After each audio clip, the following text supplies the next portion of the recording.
Boa noite, graça e paz em nome de Jesus. Eu espero que nesse momento Deus esteja abençoando a sua vida, que a bênção de Deus alcance o seu lar, a sua família. E nós nesse momento estamos iniciando o culto de oração na graça do Senhor, muita alegria pela oportunidade nesta noite estamos podendo prestar mais um culto de oração ao nosso Deus. Nós somos gratos a Deus por esta oportunidade nesta noite.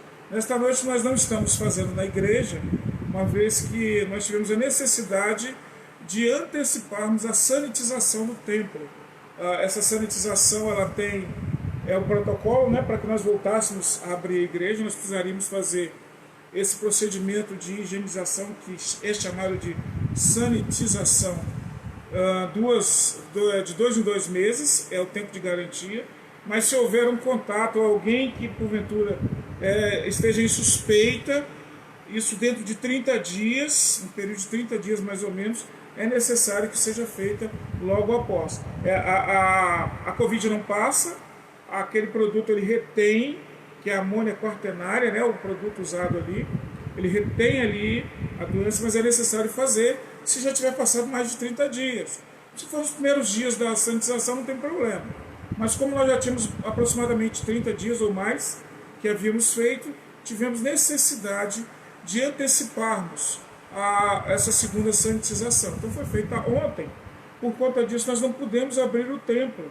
Nós precisamos mantê-lo fechado para que esse produto eles aplique, né, e fixe ali no ambiente, nos banheiros, no salão da igreja. Então, por conta disso, nós não estamos lá na igreja hoje. Não funcionamos hoje presencialmente na igreja. E na graça de Deus, nós estamos em casa, fazendo aqui a nossa live de casa. Então nós vamos hoje continuar falando sobre os segredos da comunhão, para derrotar a crise da comunhão, e de casa, tá bom? Mas eu conto com a sua participação, já agradeço a Deus pela sua vida, já cumprimento a todos aqueles que estão assistindo, que vão assistir, que nosso Deus abençoe a sua vida, a sua família, e que a graça e a paz do Senhor esteja com você. Eu preciso dar um outro aviso acerca dos nossos trabalhos, que agora só domingo mesmo à noite nós vamos ter, e nós queremos também, nesse momento, nós vamos estar falando sobre o nosso pedido de oração.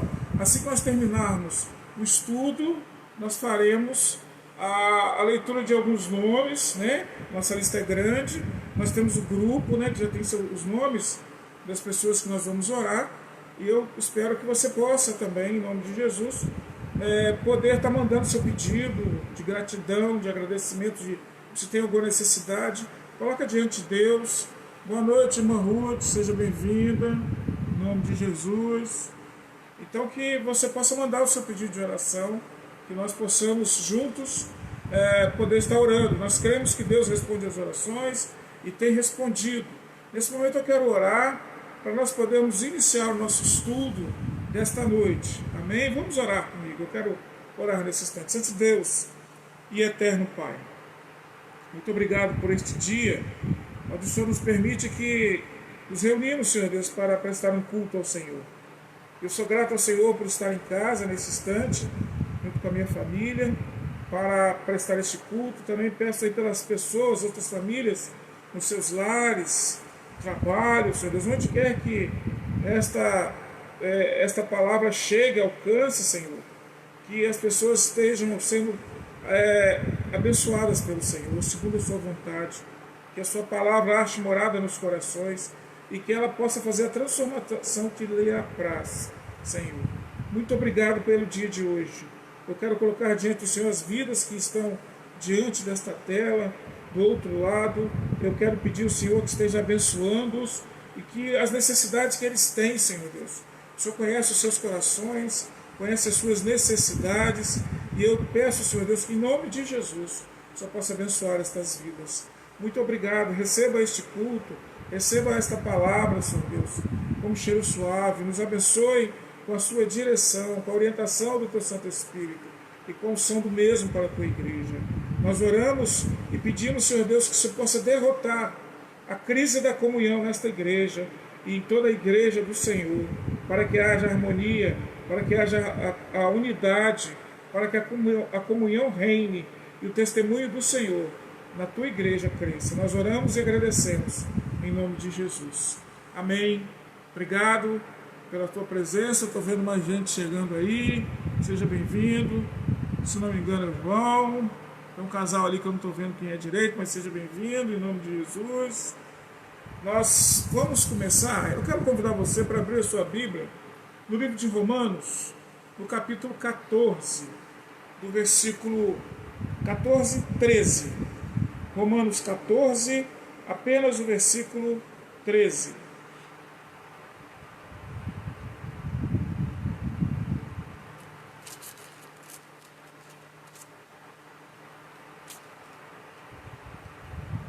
Palavra de Deus, na carta do apóstolo Paulo aos Romanos, no capítulo 13. Diz assim: não nos julguemos uns aos outros, pelo contrário, tomai o propósito de não poder pordes tropeço ou escândalo ao vosso irmão. Então, o mandamento de hoje é: não nos julguemos uns aos outros. Pelo contrário, tomai o propósito de não poder tropeço ou escândalo ao vosso irmão. Então a palavra de Deus hoje para nós é que nós não devemos julgar uns aos outros. E eu gostaria de lembrar junto de você quais foram os mandamentos que nós já aprendemos até agora. Quais foram eles? Foram 7 até agora, esse é o 8º. O primeiro foi que nós devemos, como servos de Jesus, agora salvos como novas criaturas, nós devemos nos amar uns aos outros.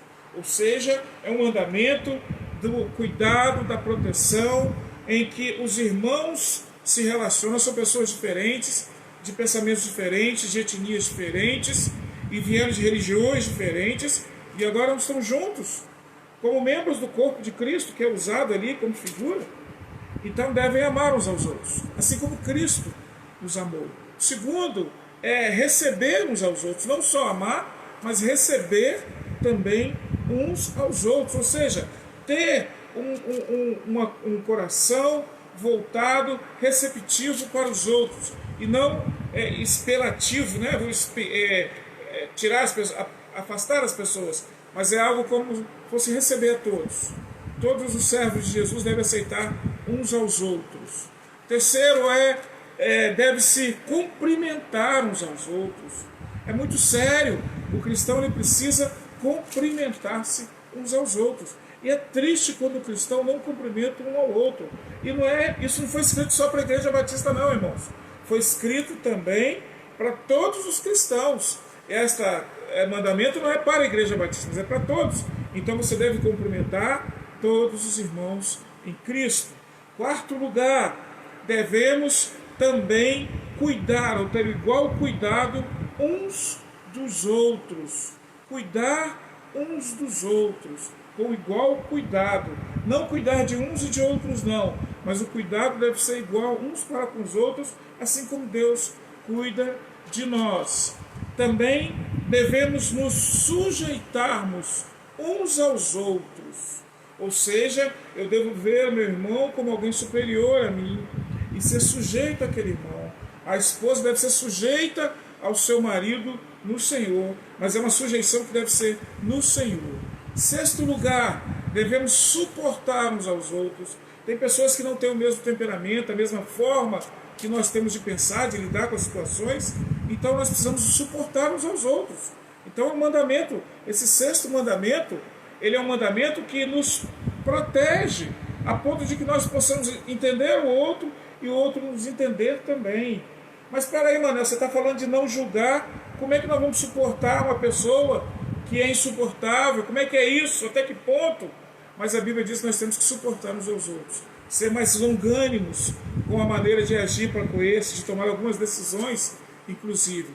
Sétimo lugar, a Bíblia diz que nós não devemos nos invejar uns dos outros. Nós não podemos ter inveja da capacidade do irmão, das coisas que o irmão, a irmã adquiriram, aquilo que a pessoa é no Senhor, mas nós não devemos ter esse pensamento de ter inveja. E a inveja, a Bíblia diz que é um sentimento que deixa a pessoa triste pelo sucesso do outro. Como nós cristãos devemos estar felizes com o sucesso do outro, nos alegrar com os que se alegram e, quando necessário, chorar com os que choram. Mas nós não devemos ter inveja uns dos outros. E hoje, o oitavo, que vai ser dividido em duas partes. Hoje é a primeira parte, que o nosso oitavo segredo para derrotar a crise da comunhão é que nós deixemos de julgar uns aos outros. Olha que interessante. Paulo fala, deixando de julgar uns aos outros. O julgamento uns dos outros é quando alguém se coloca no sentido de que ele é o padrão e os outros precisam estar dentro daquilo que ele pensa que deve ser, quando na verdade não é ele o padrão, ele nem cumpre o padrão correto e quer que os outros façam. Nós temos o exemplo dos judeus, que infelizmente agiram dessa forma, os líderes judeus, até o Senhor Jesus pagou com a vida por conta dessa prepotência de ser juízes em tudo. Então hoje nós vamos aprender a não julgar os nossos irmãos. Então a primeira parte. Imaginem, meus irmãos, o inimigo querendo a todo custo prejudicar o relacionamento mútuo na unidade da igreja, ele descobre uma estratégia. Ele pega essa estratégia, ele pega e ele implanta ela na igreja. Quando eu falei domingo que muitas vezes, infelizmente, nós temos na igreja pessoas que prestam serviço para o diabo, que dão lugar ao diabo, é muitas vezes aceitar coisas que a Bíblia diz que nós não devemos fazer, e nós às vezes fazemos com um tom de religiosidade, com uma falsa piedade, mas na verdade é uma coisa que nós não devemos fazer. Então o inimigo, o que ele fez? Qual foi a estratégia? Ele colocou no coração das pessoas, ou nos seus ouvidos, que elas podem julgar umas às outras. E aí as pessoas começaram a julgar umas às outras. E dentro da igreja começou esse movimento de um irmão estar olhando para outro irmão e condenando algumas atitudes, algumas ações, alguns pensamentos dos irmãos, e começou a nascer o julgamento de outrem pelo um padrão que talvez nem bíblico seja. E mesmo que seja bíblico, está sendo feito da maneira errada. Então o apóstolo Paulo ele coloca aqui para nós esse tipo de coisa. Então nós vamos imaginar que um seguidor de Jesus ele chega à firme convicção de que a opinião dele, a opinião pessoal dele, e a maneira dele fazer as coisas é sempre a melhor. Tudo que ele faz é melhor do que os dos outros. Especialmente em relação àquelas práticas sobre as quais a Bíblia não apresenta nenhum mandamento direto e claro. Já viram aqueles mandamentos que a Bíblia não fala absolutamente nada? E eu estava conversando com a irmã essa semana, retornando de uma remoção, e ela falou para mim, olha, contando a história de uma história triste, de um jovem que faleceu afogado, e ele queria tirar sua vida antes de conhecer Jesus, por várias vezes tentou tirar sua própria vida, e ela falou, irmão, e ele ia para o inferno, né? E eu falei, não, minha irmã, ele não ia para o inferno. Ele ia se ele não tivesse aceitado Jesus. Isso sim, se ele morresse sem Jesus, é possível que ele seria condenado, porque ele não entregou a vida para Jesus. Mas o fato dele ser um cristão e ele ter tirado a própria vida, a Bíblia não diz nada sobre isso. Então essas coisas que a Bíblia não diz sobre nada, esse cristão do exemplo, o que nós estamos falando, tinha sua própria visão, seu próprio modo de pensar e agir, e ele achava que o dele era o certo. Então, esse tipo de gente, ele tem a firme opinião pessoal e bíblico do que ele faz é certo. E ele se nomeia um juiz autocrático, impondo seus próprios padrões particulares a todos os outros. Então esse tipo de cristão ele existe. E ele não existe hoje na nossa igreja. Ele existe desde a igreja em Roma. A igreja que Paulo está pregando. A igreja evangélica em Roma, a quem Paulo escreve essa carta. Então Paulo diz, irmãos, não deixe de julgar. E ele falou, deixa, porque estava havendo um julgamento dessa forma. Alguém que não tinha uma revelação de fato bíblica, de fatos que aconteciam na vida, e essa pessoa estava se fazendo juiz, ou essas pessoas, e julgando os outros no seu padrão. Pessoas assim são semelhantes à cidade de São Paulo. Você já foi a São Paulo? Eu não sei se você já teve essa experiência. Quando você vai chegando a São Paulo, eu não sei, de avião eu não me lembro. Mas quando chegando de ônibus ou de carro, logo lá chegando na cidade de São Paulo, eu particularmente, minhas vistas começam a merejar, começa a como se eu estivesse chorando. Não que eu tivesse com saudade já de Espírito Santo, de Vila Velha, era poluição mesmo. E o céu lá é difícil ser azul. Talvez agora com a pandemia esteja mais claro, porque diminuiu um pouco a poluição. Mas é muito contaminado.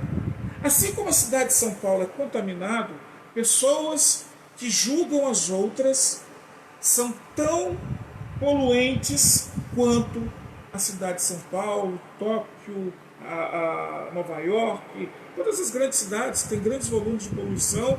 Pessoas que julgam as outras são tóxicas, elas poluem. E isso no corpo de Cristo prejudica a respiração. Falando do corpo, os membros do corpo, o pulmão do corpo de Cristo é prejudicado, porque ele é poluído com um fragmento chamado julgamento. Julgamento. Mas é um julgamento não permitido. É um julgamento não autorizado. É um julgamento proibido. Então esse julgamento no corpo de Cristo, ele faz que haja confusão na igreja, haja dissensão na igreja, os ministérios são prejudicados. Então, o corpo já não pode trabalhar. Imagine um corpo impregnado de poluição, o pulmão totalmente tomado, não respira direito, não funciona. O corpo de Cristo fica desse jeito. Quando pessoas começam a julgar as outras por coisas que a Bíblia não diz. E é interessante, meu irmão, dizer, se você puder dar uma olhadinha lá em 1 Coríntios 8, versículo 9, às vezes até com coisas que estão na Bíblia, a pessoa julga e é errado, porque ela faz o outro tropeçar. 1 Coríntios 8, 9 diz assim: se você toma cuidado com a liberdade que você tem, para que você não faça o outro tropeçar. É o que Paulo está falando no capítulo 14, versículo 13. A forma de julgamento pode causar ao irmão o tropeço. Então, lá em 1 Coríntios capítulo 8, versículo 9, ele diz que a nossa liberdade, aquilo que nós podemos fazer, nós temos que ter cuidado, que isso pode causar tropeço ao nosso irmão. Então, às vezes, um julgamento baseado até naquilo que a Bíblia permite, é possível que eu esteja causando um tropeço. E olha, meus irmãos, o ministério não funciona, os ministérios não funcionam, a dissensão, a disse-me-disse, a picuinhas, uma série de coisas de um corpo espiritualmente doente. E eu costumo dizer que a igreja tem passado por uma enfermidade espiritual, ela precisa da saúde espiritual. Então, para nós impedirmos que isso afete a igreja, o julgamento do próximo, nós precisamos deixar de julgar o nosso irmão. Como é que é esse julgamento do irmão? O apóstolo Paulo, antes de se converter, antes de sonhar em escrever isso, de receber essa revelação, o Senhor Jesus escreve no capítulo 7 de Mateus, do versículo 1 ao versículo 5. Olha o que o Senhor Jesus escreve no capítulo 7 de Mateus 7, de 1 a 5. Presta atenção. Não julguem para que vocês não sejam julgados, pois da mesma forma que julgarem, vocês serão julgados. E a medida que usarem, também será usada para medir vocês. Porque você repara o cisco que está no olho do seu irmão e não se dá conta da viga que está em seu próprio olho. O texto diz na trave que está no seu próprio olho. Como você pode dizer ao seu irmão: deixa-me tirar o cisco do seu olho, quando há uma viga ou uma trave no seu? Hipócrita, tire primeiro a viga do seu olho, e então você verá claramente para tirar o cisco do olho do seu irmão. O Senhor Jesus está dizendo para eu e você, primeiro resolver o problema de pecado em nós. Antes de julgar o outro, vamos julgar a nós mesmos. Então, antes de pensar em julgar o outro, eu preciso olhar para a minha vida. Como é que está a minha vida para eu julgar o outro? Então, o julgamento válido, primeiro eu tenho que julgar a mim. Será que eu estou em condições de dar uma palavra para aquela pessoa acerca do que ela está fazendo? Como está a minha vida? É o que o Senhor Jesus está dizendo. E outra coisa, presta bem atenção, o que é um cisco e o que é uma trave. vamos dizer uma trave. A gente conhece futebol, trave 7 metros de largura e quase 2 de altura, se eu não me engano.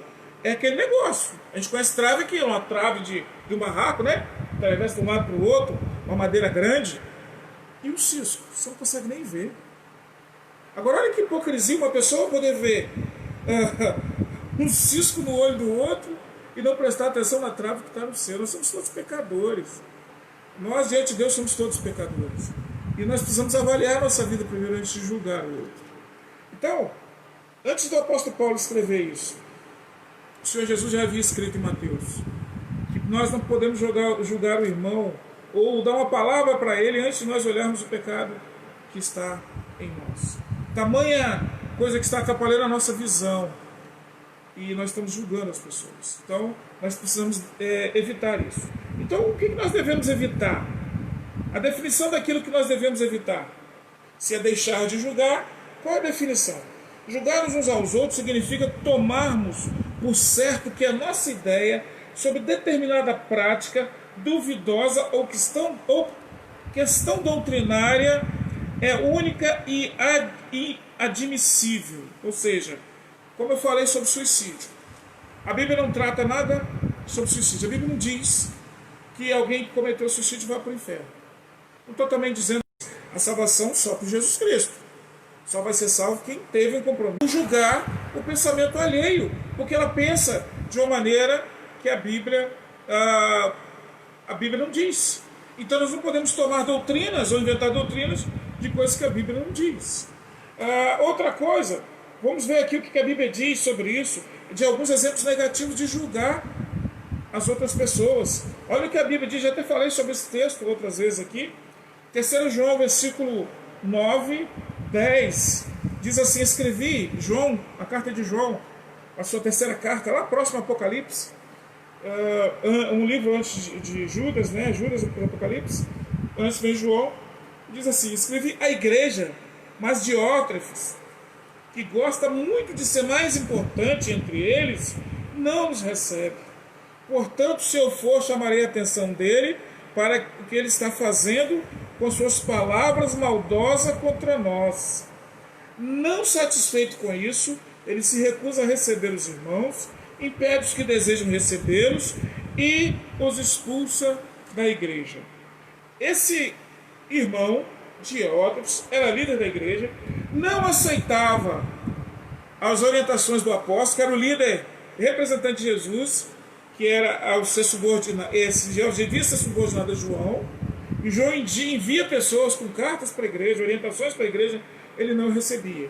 Além de não receber, ele dizia palavras maldosas acerca dos servos de Deus.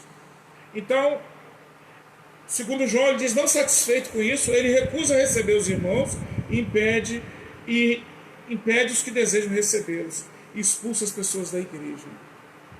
Então, é um pensamento negativo. Diótrefes tinha um pensamento de que as coisas tinham que ser como ele pensava, não o apóstolo. Note que o nosso credo, no credo cristão, ele é muito parecido com o credo católico, né? Só no finalzinho tem uma diferençazinha, mas ele diz que nós cremos na lei dos apóstolos.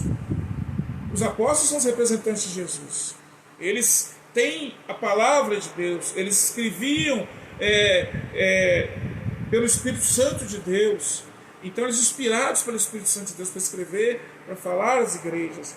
E quando Diótrefes se coloca contra João e diz palavras maldosas, eles não só julgam como condena, eles colocam acima. Então João diz que ele se fazendo mais importante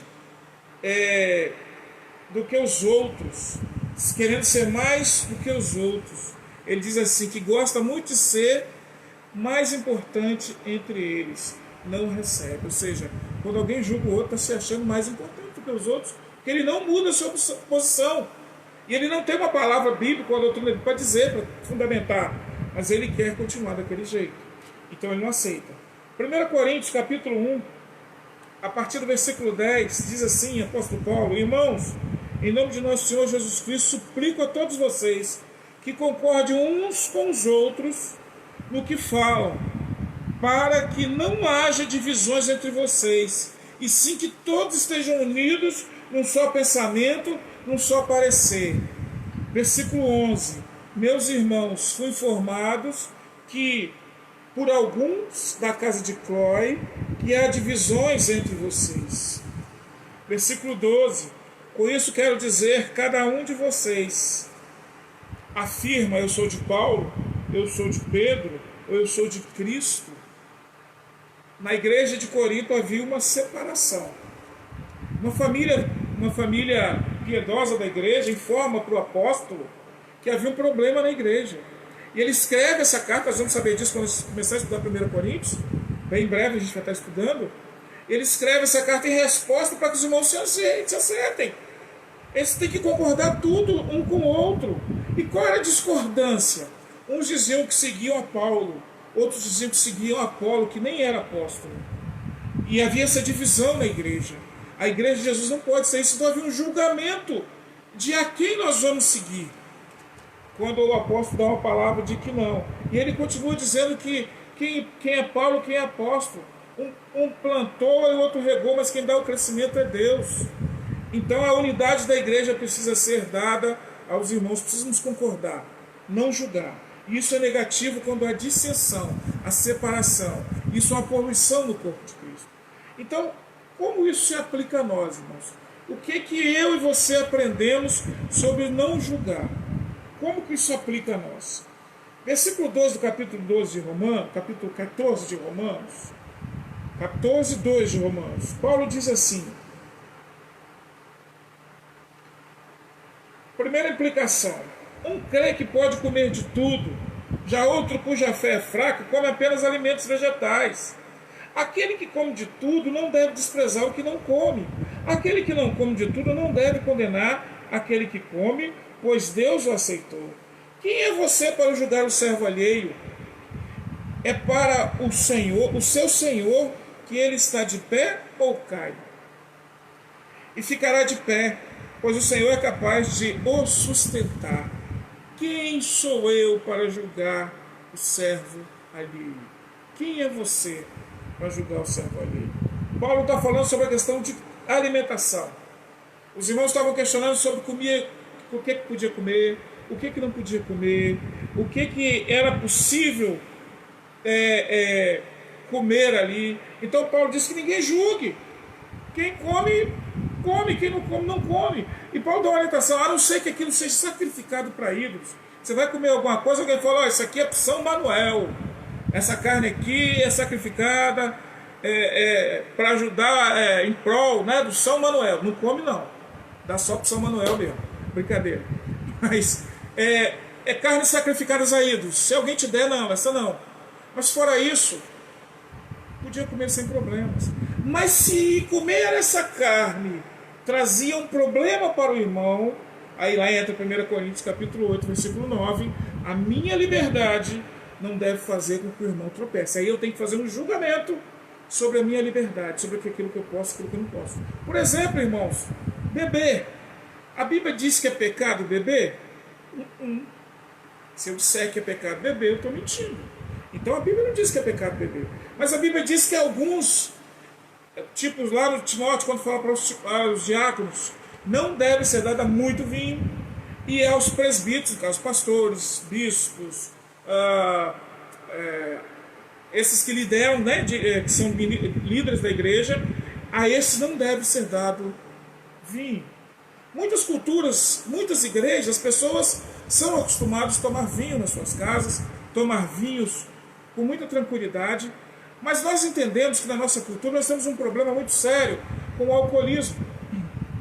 E o vinho é permitido há muito tempo beber, muito tempo. Só que nós temos um problema chamado alcoolismo, um problema de saúde pública muito grave. E por conta desse problema nós não podemos ser dado ao álcool, ao vinho. Então, muitas vezes a pessoa vai dizer: olha, mas eu posso tomar a minha liberdade. A Bíblia não diz nada sobre isso.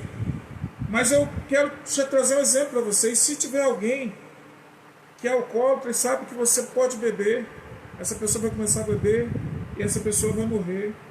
E você agora comete um pecado por causa da sua liberdade. Você não julgou a sua liberdade.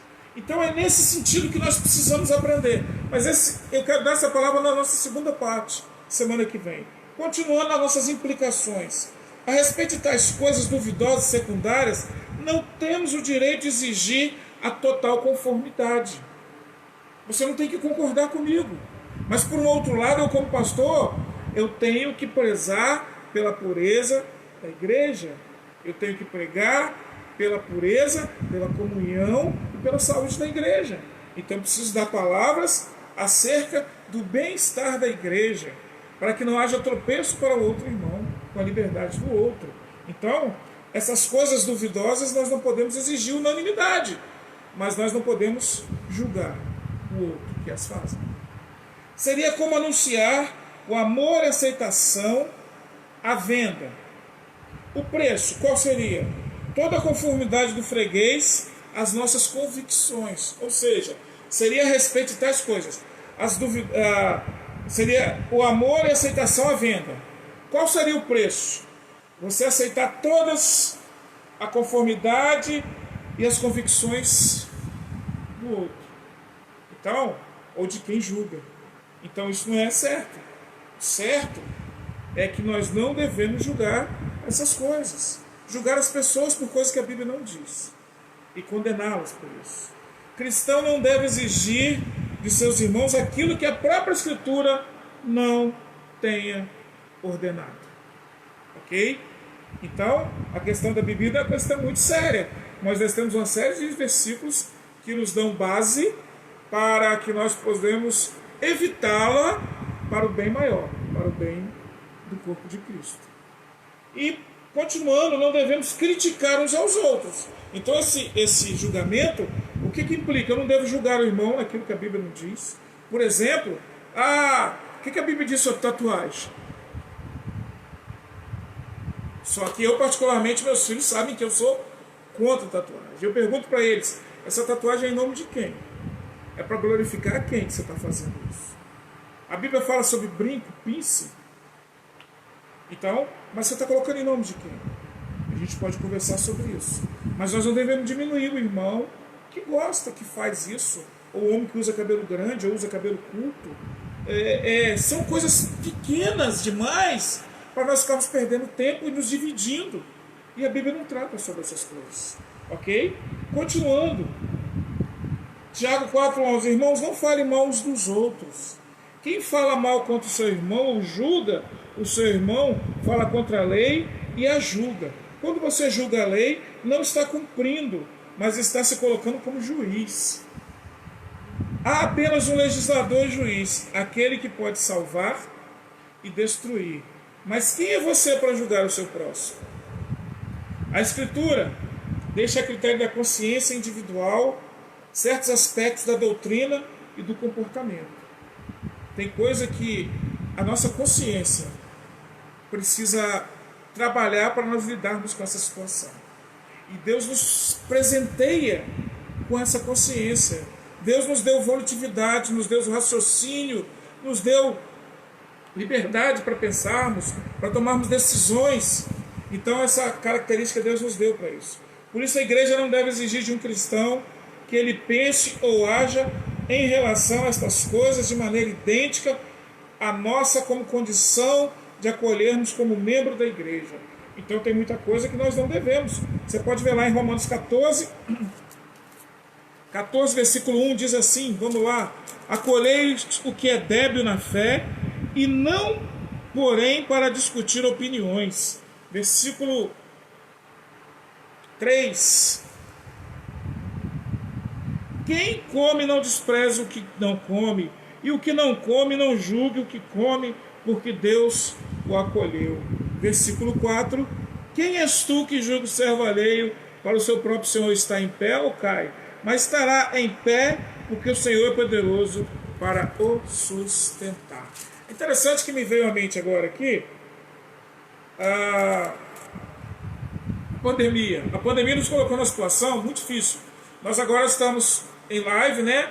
Trabalhando na igreja. Um grupo pode ir para a igreja, outro grupo não pode. Nós combinamos lá atrás que quem pudesse ir não julgasse quem não pudesse. Quem não pudesse não julgasse quem pudesse. Então é mais ou menos aqui. Imagine que nós ficássemos hoje discutindo ou dizendo mal do irmão que não vai à igreja por conta da pandemia. Ou os que não vão à igreja discutindo ou condenando os que vão à igreja no meio da pandemia. Isso seria um erro, seria um julgamento desnecessário, um julgamento errado. Então nós não devemos julgar uns aos outros. É o que a palavra de Deus nos ensina. A palavra de Deus, irmãos, eu quero concluir nesse momento dizendo, a palavra de Deus diz que nós não devemos julgar uns aos outros. Lá no começo eu falei que isso traz um problema muito sério para a igreja.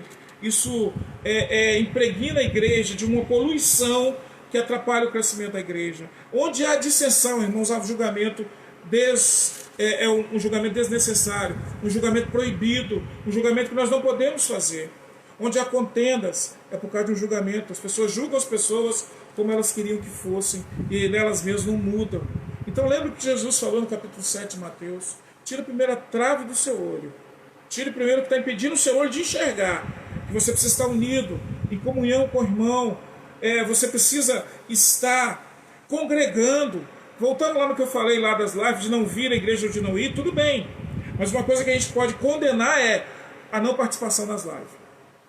Aí você está errado. Você que não frequenta, tudo bem por causa da pandemia, e fica em casa, você tem uma responsabilidade de assistir os cultos na sua casa, da sua igreja, de assistir os trabalhos da sua igreja naquilo que Deus permitiu que você tivesse. Então você tem uma responsabilidade. Nisso aí nós vamos julgar. Nisso aí nós vamos condenar. Porque aí você está errado, você não está cumprindo aquele mandamento que diz não deixando de congregar. Quando você, mesmo não participando da live, você está deixando de congregar. Então isso fica para a nossa próxima ponto, aquilo que nós podemos julgar. Segunda parte desse mesmo versículo, nós vamos tratar que julgamento nós podemos fazer. Será que nós não podemos julgar mesmo? Então hoje a Bíblia nos ensina que nós não devemos julgar aquilo que a palavra de Deus não disse. Inclusive algumas coisas que ela até disse, nós temos que ter o cuidado para julgar. Semana que vem nós vamos ver o que nós podemos julgar. O que é o julgamento verdadeiro? O que é o julgamento que nós podemos fazer?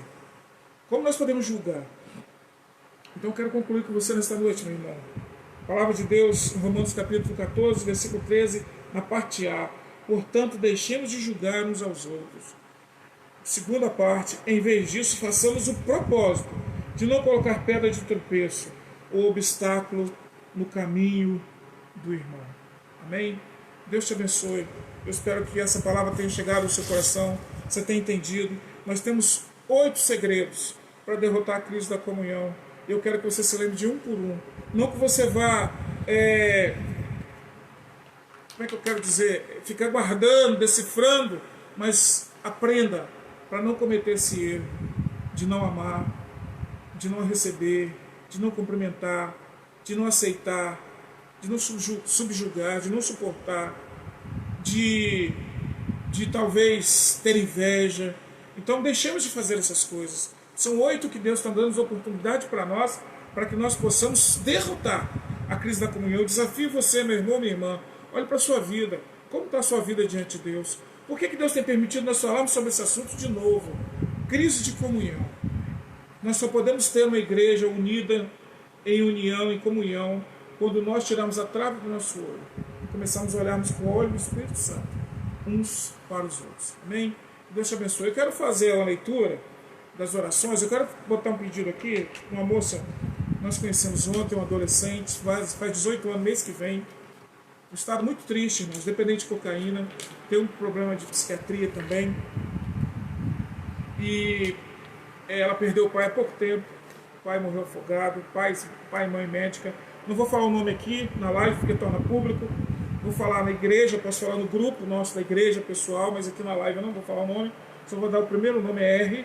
Uma moça, 17 anos e pouco, vai fazer, e 11 meses, né? Vai fazer mês que vem, menos de um mês, acho que dia 10 já. Mês que vem ela já faz 18 anos. Mas totalmente dependente da droga, saiu da clínica semana passada, ontem já não estava, desde o final de semana usando drogas. E carece das nossas orações para libertação. Que Deus seja com a mãe dela, a mãe é serva de Deus, aceitou Jesus, o pai antes de morrer aceitou Jesus também. Então peço que você lembre dessa moça R. Depois os irmãos podem entrar em contato, eu vou estar falando o nome, não tem problemas R. Aí falou, a moça que o irmão Manuel, o pastor Manuel pediu para estar orando, nós queremos pedir a sua ajuda para nos ajudar nessa oração. Tá? Eu quero lembrar também, irmãos, glorificar nosso Deus, aqueles irmãos que saíram, né, do Covid, que foram curados, pedir a Deus a bênção da consolação para aqueles irmãos, aquelas pessoas que perderam entes queridos com a pandemia.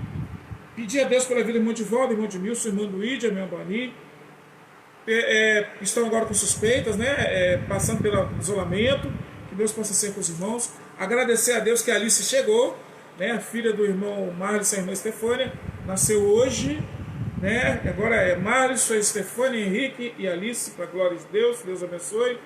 E nós temos aqui os pedidos pela vida do irmão Cleudes, pela vida do irmão Cleudes, continua no mesmo quadro, lá no hospital, entubado, precisando das nossas orações, que Deus faça a sua vontade na vida do nosso irmão, cuide dele ali.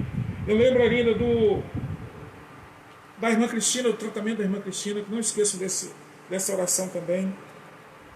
Quero pedir ainda pela vida do Kaique, aquele rapaz tomou tiro na coluna, recuperação dele, né, desse tiro, foi paraplégico.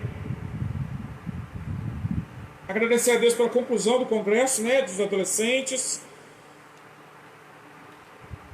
Eu tenho aqui também, eu estou pulando, irmãos, que quero falar pelos pedidos de saúde, para a gente intensificar nesses aqui.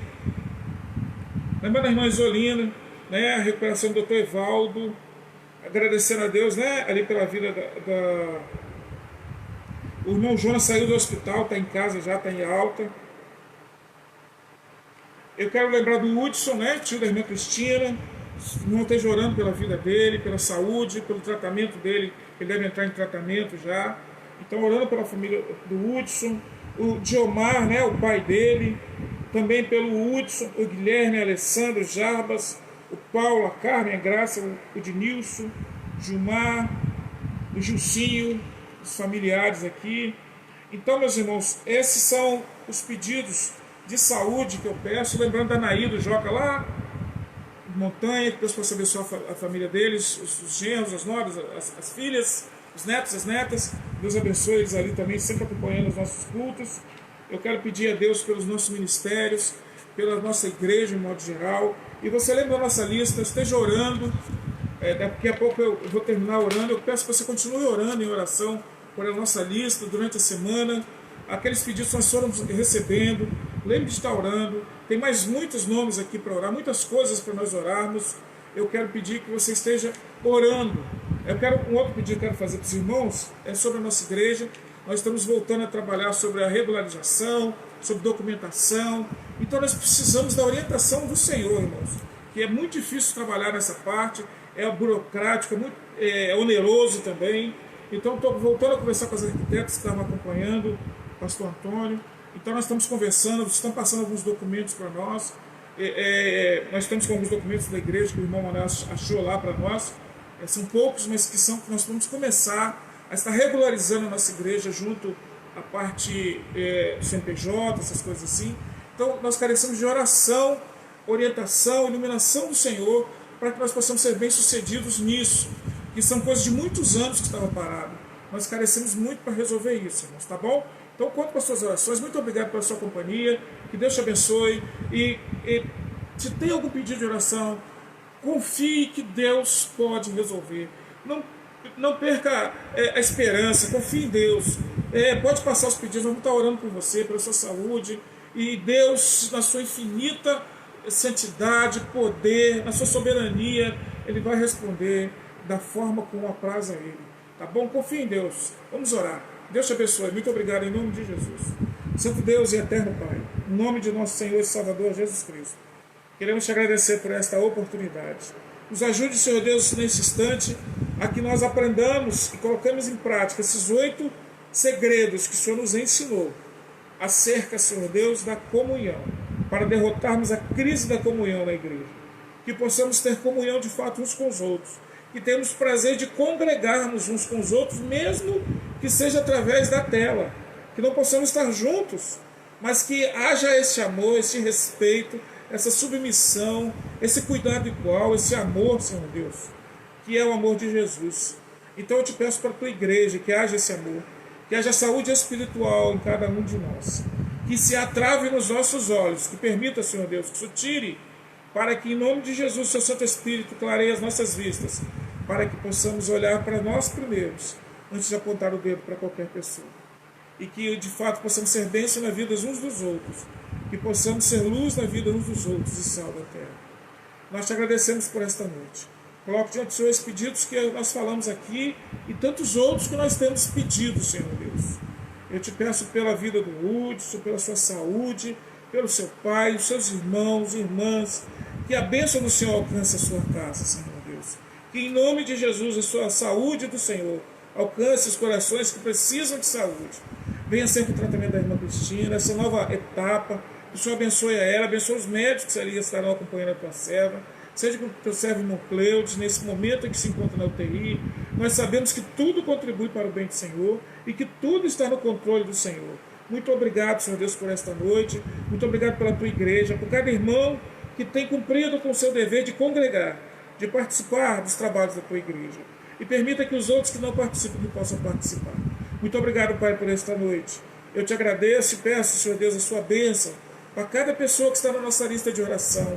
Eu te peço por cada membro desta igreja, por cada pessoa que tenha adentrado nesta igreja, por cada pessoa que é parente de um membro, por cada um vizinho da tua congregação, da tua igreja ali, Pai, que seja alcançada pela sua bênção.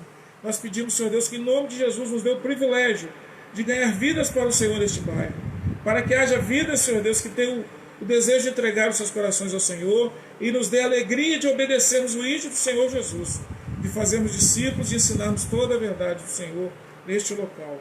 Nós assim oramos e agradecemos em nome de Jesus. Amém. Deus te abençoe. Muito obrigado pela companhia. Boa noite, um bom descanso em nome de Jesus. Graça e paz em nome de Jesus.